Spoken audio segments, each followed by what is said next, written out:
Perkenalkan, nama saya Hilda Melanie Godimo, kelas 11 IPA 2. Saya akan mempresentasikan tentang vakuola. Vakuola dapat ditemukan di sel hewan dan sel tumbuhan, namun pada sel tumbuhan jumlah vakuola banyak.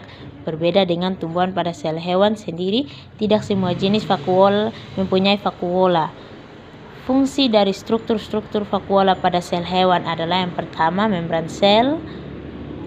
Membran sel berfungsi sebagai mengatur zat yang keluar masuknya dalam sel. Kedua, nukleus. Nukleus berfungsi menyimpan informasi genetik dalam bentuk DNA, mengontrol pertumbuhan pada pembelahan sel. Yang ketiga, sitoplasma berfungsi sebagai tempat penyimpanan bahan kimia sel yang penting bagi metabolisme sel seperti enzim-enzim, ion-ion, gula, lemak, dan protein. Sedangkan fungsi struktur nukleus sebagai suatu otak inti dari sel yang menutupi hampir 25% dari volume sel.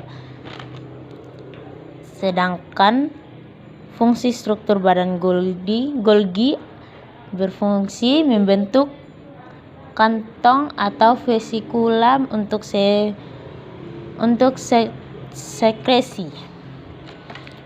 sekresi.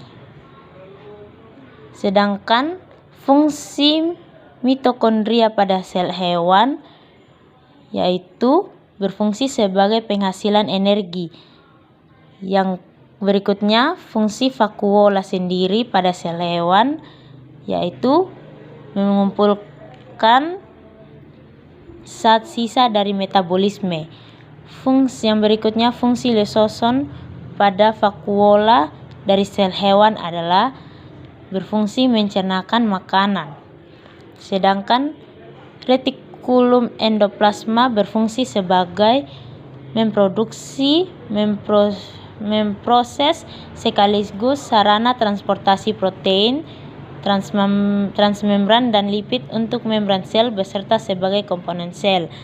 Jadi fungsi vakuola sendiri yaitu menyimpan nutrisi sebagai glukosa dan milium, menyimpan pigmen sayuran, bunga, dan buah-buahan. Yang ketiga, dapat mengatur sitogenesis sel, tekanan osmotik. Terima kasih.